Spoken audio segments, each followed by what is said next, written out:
Hi guys, I'm Philip J. Watt and this is the Redesigning Society series. Now, today we're going to talk about a pretty confronting topic. It's confronting because it really does shatter the illusion or the delusion of many in society who believe that science is this unbiased, unadulterated snapshot of reality. Now, science, true science at its core is and its method is very, very much legit. But when it comes to a human enterprise such as science and the institution that science has now become, it is plagued with particular philosophical bias, corruption, corporate influence, and those sorts of things. Now, our guest today is Rupert Sheldrake. He's going to discuss as to why science has become dogmatic in many ways. He is a scientist who has studied biology and consciousness, as well as being an active researcher, author, and public speaker around these topics. Now, his latest book is Science Set Free, which is the US version, or The Science Delusion, which is UK's version.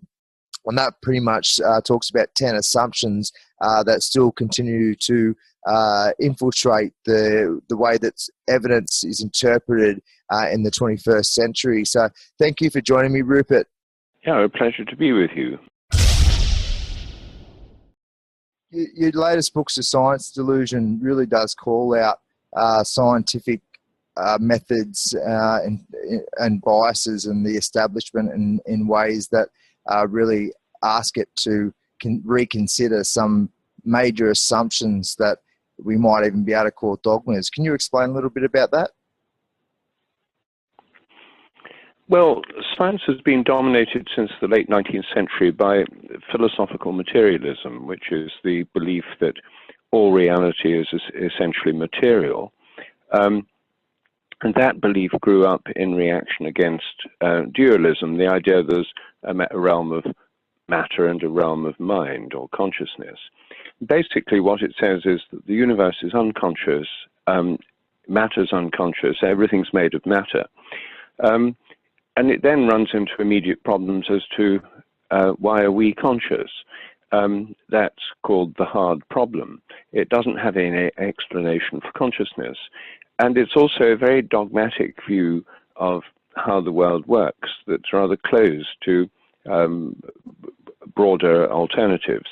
There are 10 dogmas on which modern science is based and has been since the 19th century, and those are what I discuss in The Science Delusion.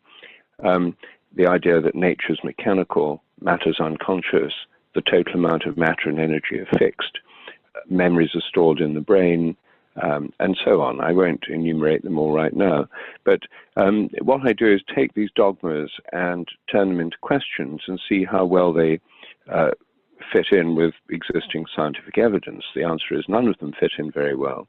So what I show is that if we allow ourselves to question these dogmas, then the sciences can be liberated. The book is called Science Set Free in the United States, which really expresses its purpose, which is a kind of liberation for the sciences, because I think the sciences could be so much more productive and much more fun than they are now.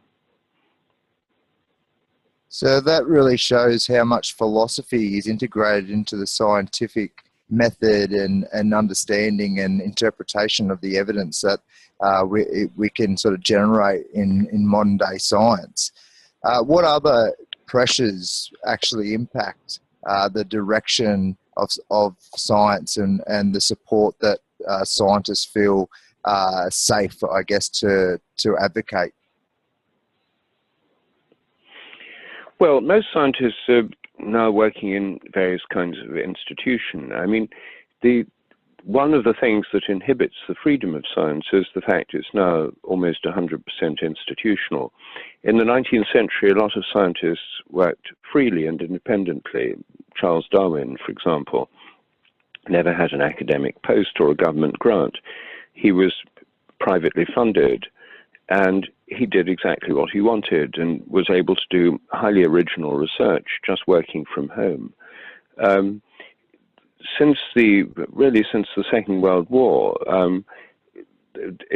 science has become so institutionalized that virtually all scientists now work in universities or research institutes or corporations, and they're all subject to peer review pressure for publications and for grant applications. And peer review is a kind of quality control. It can play a useful role, but it's also a very conservative force. And what we've got now is really a scientific system of funding and practice, which is designed to deliver incremental improvements, more of the same, fine-tuning the details, but is actually rather hostile to any radical research that might upset the cozy consensus. So I think it's become rather inhibitory for originality and innovation, partly through the framework of thinking that's not so dominant within the sciences, and partly because of the structures and the funding system. So how much does money play a part in the direction science takes today? Oh, well, it's the overriding principle of the thing, because most scientists will only do research in areas where they'll get grants, and they'll only get grants in certain areas that are of interest to governments or businesses. And the agenda for giving the grants is set by grant-giving committees, which are usually rather conservative. For example, here in Britain, we have something called the Medical Research Council, which is funded by the government. It spends about £800 million of public money every year on medical research. And every penny of that goes on conventional medical research, surgery, drugs, molecular biology, etc. Not a penny goes on any of the alternative or complementary therapies that do seem to work and which many people are interested in.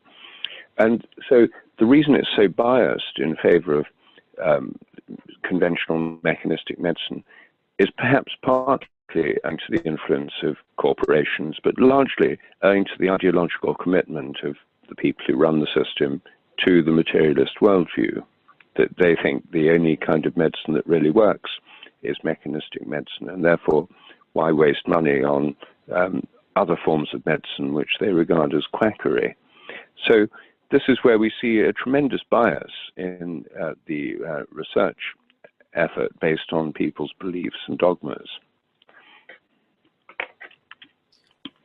Through my own experience out in just in normal social and cultural dialogue, science really has this, I guess, image of rationalism and objectiveness and unbiasedness and factors that these human enterprise type influences aren't meant to be playing a role, but clearly they are.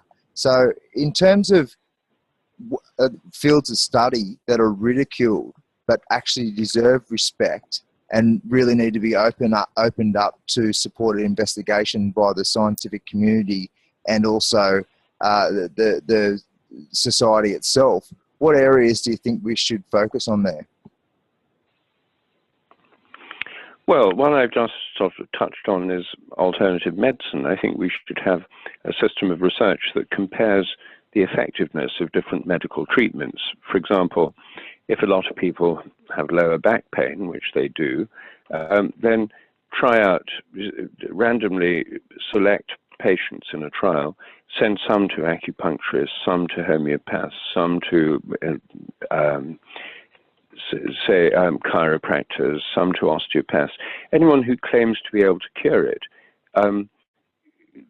They have a chance to cure it with a randomly selected group of people, and then you just find out what works, which systems work best, or perhaps they all work much the same. In that case, the question would be which work cheapest. So that would be one area. And another area is alternative energy research. There are persistent reports of gadgets that seem to produce more energy than goes into them. These immediately excite howls of derision from the scientific world, because they say, oh, you can't have perpetual motion machines and these people must be frauds and so forth. Yet some of these devices really do seem to work. How they work, no one knows. But obviously, if they do work, they could change the entire world economy and the ecological situation. And so just testing them fairly would seem to me the most obvious thing to do. Then there's other areas of research like psychical research, telepathy, precognition, and so forth, which at present receive extremely little funding. It's all private, no public funding in any country, as far as I know, for this research, because it's opposed by dogmatic materialists who say, oh, these phenomena are impossible, therefore studying them is a waste of time and money. Again, it's a very prejudiced position, and it's held back research in these areas for a long time, and still does. So those are just a few examples of where I think things could change, and they could change in a way that would make science much more interesting. So those fields of studies are labelled as pseudoscience, but there is some pretty fascinating and challenging evidence that is derived, including the data sets from the investigation into those areas. So can you explain a little about some of the iconic evidence that comes from those fields of exploration? Yeah, well, I mean, they're only called pseudoscience by skeptics who believe that these things are impossible. Therefore, anyone who researches them must be a pseudoscientist. I mean, it's a very question-begging description. It's, but actually, if you look at the research, there's perfectly reasonable research going on, published in journals, peer-reviewed, etc. Two of the examples I could mention from my own research is a study I did, probably one of my best-known studies, on dogs that know when their owners are coming home. A lot of people have dogs or cats or other animals that anticipate the arrival of a member of the family and go and wait at a door or window. And some people assume it's just routine, or it's just hearing familiar car sounds or something like that. But we've done experiments with animals that anticipate their owner's arrival by at least 20 minutes. We film the dog the whole time the person's out, so we know where it is and what it's doing. We have people come home at random times from more than 5 miles away in unfamiliar vehicles. So there's no familiar car sounds, there's no routine. People at home don't know when they're coming.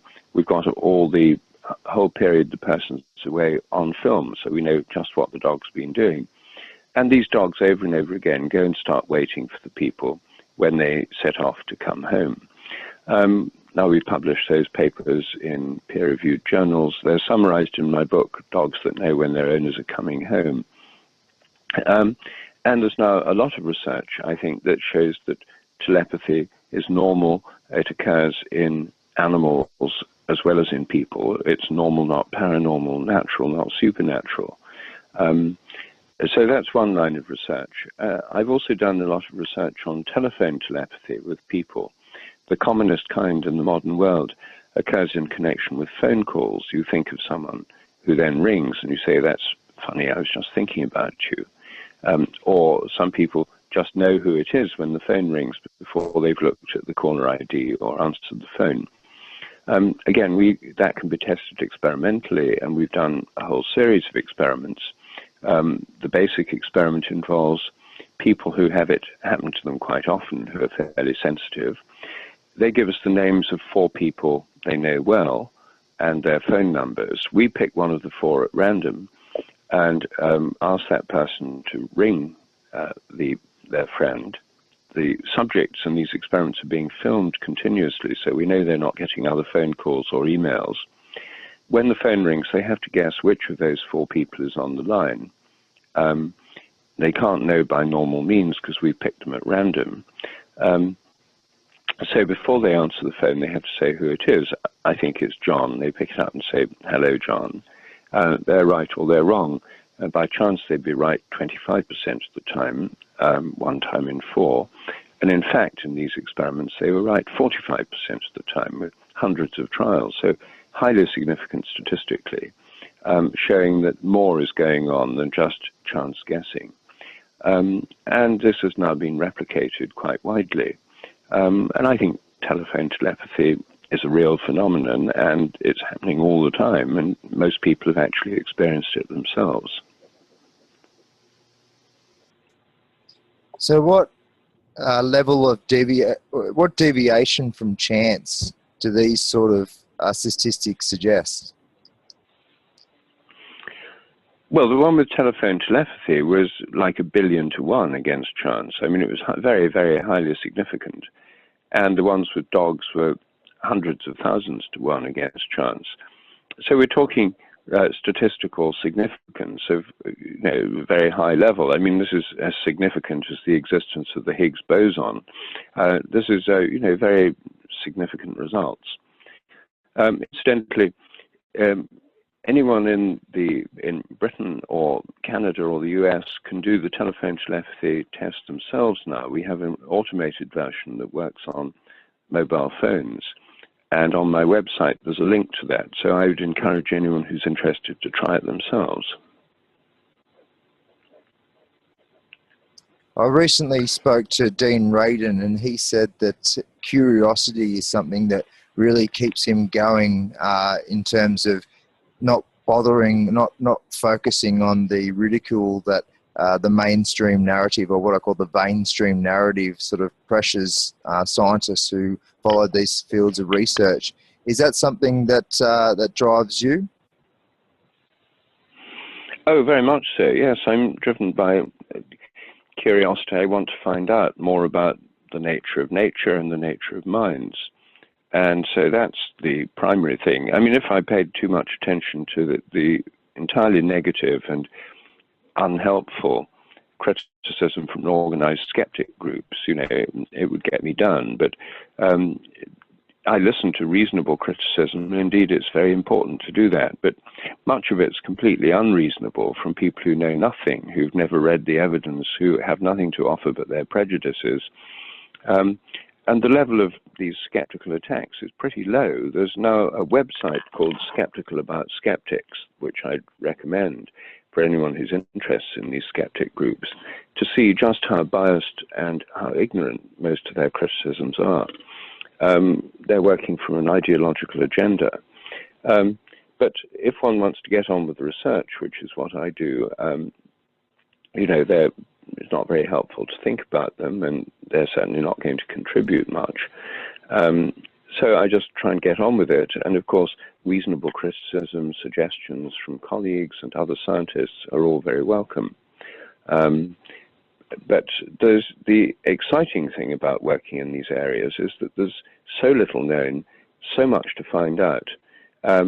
It's almost virgin territory, especially with animals, where there's been almost no research. And that makes it a much more interesting field of science. For if you like exploring new frontiers, which I do, I'm interested in kind of exploratory research, charting new territory, then this is one of the best areas to be in. Some scientists prefer to live in the kind of crowded cities of science where huge amounts are already known and it's a matter of filling in small details. It's not very exploratory. It's just like fine-tuning what's already known. I suppose it's partly a matter of temperament or personality, but I myself, like Dean, prefer this exploratory research out on the frontiers of science. Well, you've got plenty of fans that you probably don't know about, both in the scientific community and also us laymen out in the real world who are waking up to the dogmatic sort of propaganda and narrative that not just science is sort of exploiting the human mind on. So we really appreciate it. Now, is quantum physics an area of like a field of study that you feel can explain some of this phenomena? Well, possibly, but I'm not. I myself don't invoke quantum physics very much because, first of all, quantum physics is about the world of the very small, subatomic particles and so forth. And there's a huge gulf between that world and, say, the functioning of a brain or a plant or an animal. And to assume we can explain everything in terms of the physics of the very small would be another kind of reductionism, and I'm not into reductionism. So I don't try and explain what I'm doing in terms of quantum physics. It may indeed tie in with some aspects of quantum physics.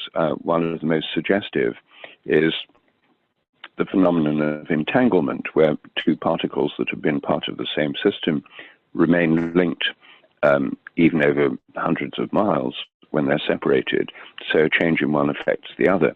That's rather like telepathy, at least analogous to it.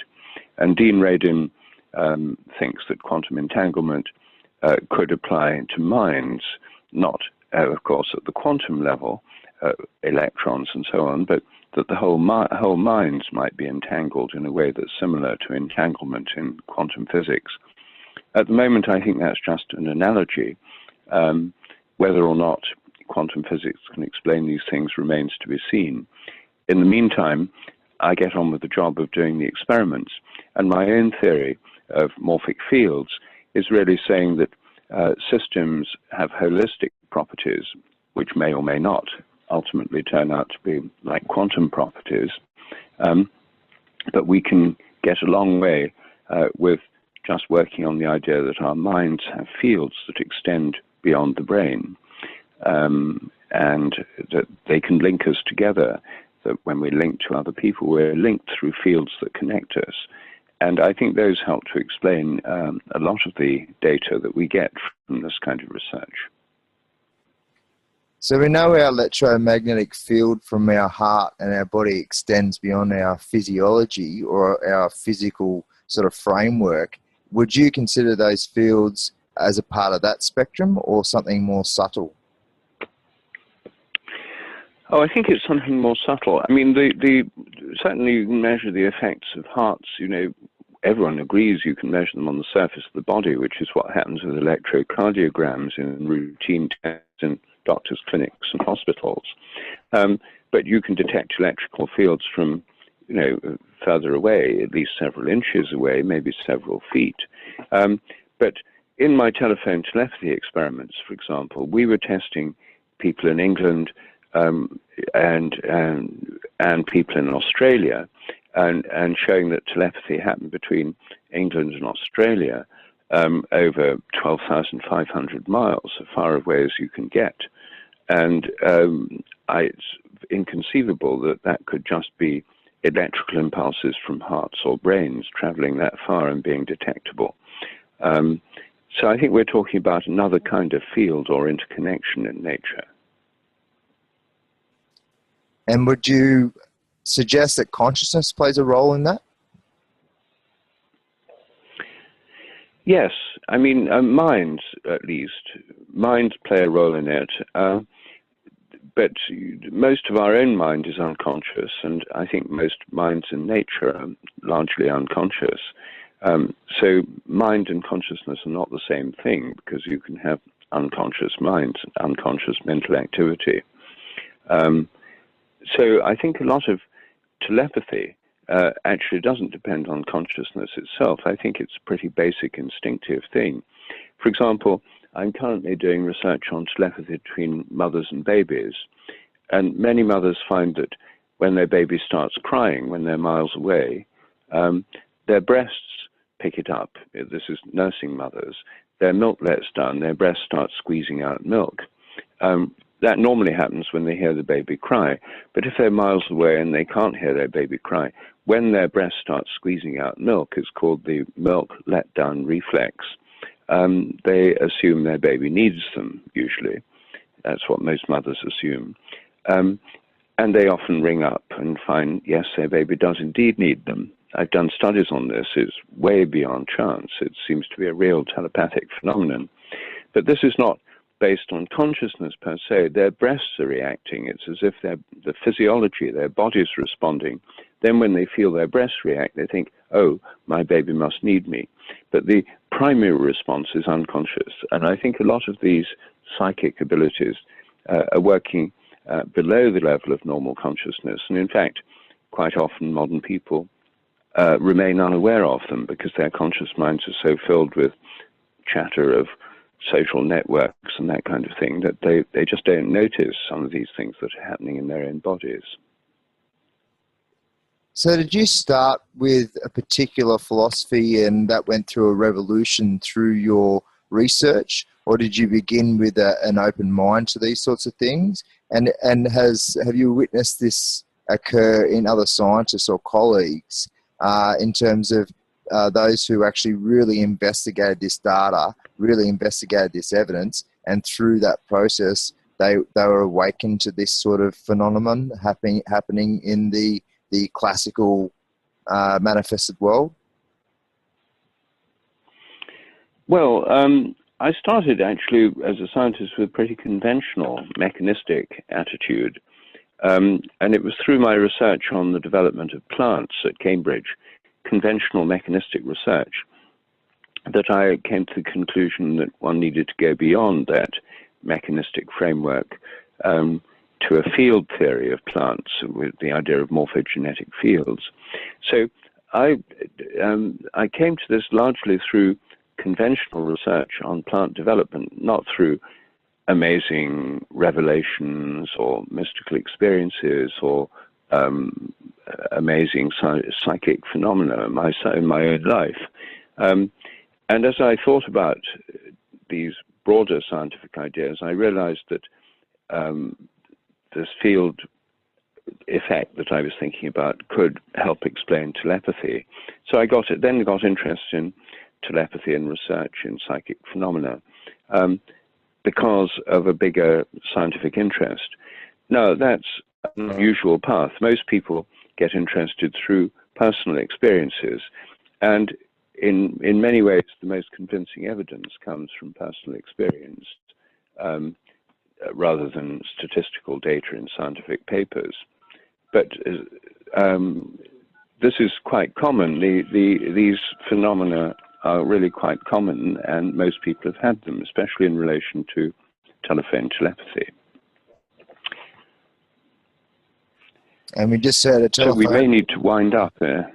Yeah, Yes. not a problem. I guess the final question is, Rupert, are you seeing a change in the scientific community around these sorts of experiments and research areas?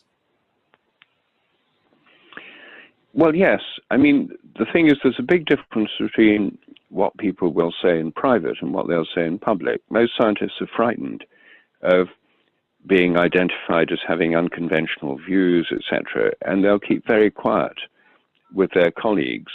But if you talk to people privately in the evenings and that sort of thing, away from the lab, many scientists are really quite open-minded, but they live in a culture of fear where they don't usually feel free to talk to their colleagues. So there's a huge difference between quite widespread openness among scientists in private and what they're prepared to say in public. So that's quite encouraging if you meet a lot of scientists in private. In public, you don't need to notice a lot of change on the surface, but the change is going on under the surface. I think of it as a bit like Russia before the collapse of the Soviet Union. Before the Soviet Union collapsed, most people in public pretended to be materialists and atheists and communists, but a lot weren't. And when the Soviet Union collapsed, they felt free to say so. But before that, a lot of them kept their heads down and kept quiet. And I think it's a bit like that in science.